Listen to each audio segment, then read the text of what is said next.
Hi friends, night డిన్నర్కి chicken fry. ఉప్పు, కారం, అల్లం, ఎల్లిగడ్డ, కొంచెం గరం మసాలా వేసిన ఫ్రెండ్స్. ఇప్పుడు మేము ఫ్రై చేస్తున్నాం. చూడండి, నూనె పొయ్యి మీద కాగి ఉన్నది. చికెన్ ఫ్రై చేస్తున్నాం. ఎక్కువ కాగింది. చూడండి ఫ్రెండ్స్,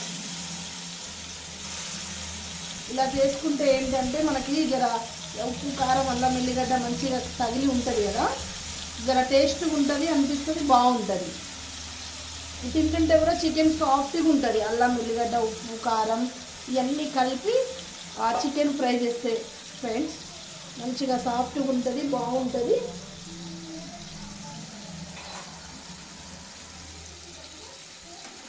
చూడండి ఫ్రెండ్స్, ఇప్పుడు కొంచెం హై ఫ్లేమ్లో ఫ్రై చేసుకోవాలి.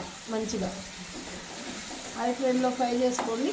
ఇక మంచిగా కొద్దిసేపు అయిన తర్వాతకి సిమ్లో పెట్టేస్తే ఫ్రెండ్స్ మంచిగా మగ్గిద్ది. ఇక అన్నంలోకి మొత్తం చికెన్ కలుపుకుంటుంది, కారం లెక్క కూడా ఉంటుంది, బాగుంటుంది ఫ్రెండ్స్. కర్రీ లేకపోయినా తినచ్చు. బాయ్. మరి లైక్ చేయండి, షేర్ చేయండి, సబ్స్క్రైబ్ చేయండి.